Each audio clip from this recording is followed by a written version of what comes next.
আসলে সালমান শাহ সম্পর্কে বলা আমার জন্য খুবই কষ্টকর।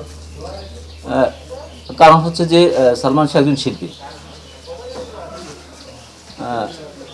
ওনার যখন ওই প্রথম ছবি, আমার কাছে মনে হয় যে এর আগে কোনো ছবি আমি দেখি নাই। আমি প্রথম দেখতে গেছিলাম কিয়ামত থেকে কিয়ামত।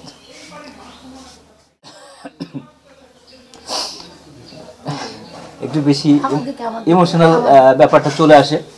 তার কারণ হচ্ছে সালমান শাহ খুবই আমাদের প্রিয় অভিনেতাই ছিল। আমি যে কতবার দেখছিলাম কিয়ামত থেকে কিয়ামত, কারণ তখন আমি খুলনাতে ছিলাম। খুলনা হচ্ছে যে মানে শঙ্খ সিনেমা হলে এই ছবিটা চলছিল দীর্ঘদিন যাবত। যেহেতু শঙ্খ সিনেমা হলের মালিক আমার খুবই কাছের একজন বন্ধু ছিল, মানে বন্ধুর মতো ছিল। তাতে আমি সচরাচর হলে যেতে পারতাম, আসতে পারতাম। বিভিন্ন সময় আমি সিনেমাটা হয়তো কোনো দিন অর্ধেক দেখে চলে আসছি, পুরোটা দেখছি। আবার কোনো কোনো জায়গায় যেখানে দেখতে ভালো লাগতো হয়তো গান দেখে চলে আসছি, কোনো একটা জায়গায় অভিনয় দেখে চলে আসছি। এভাবে বহুবার দেখছি। সালমান শাহ যেদিন মারা যায়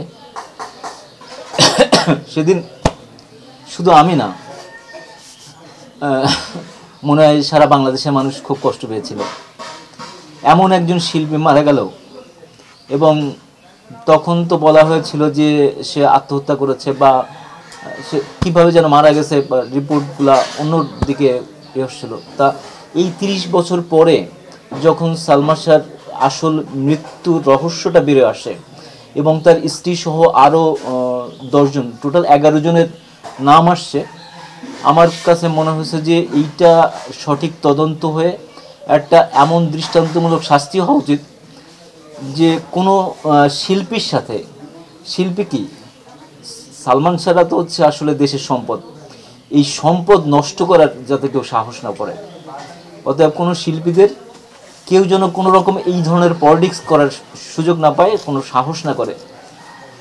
সালমান শাহ যেখানে থাকুক না কেন, ভালো থাকুক, সুস্থ থাকুক, এটাই বলবো। যে আর কিছু বলা নেই আসলে। সালমান শাহ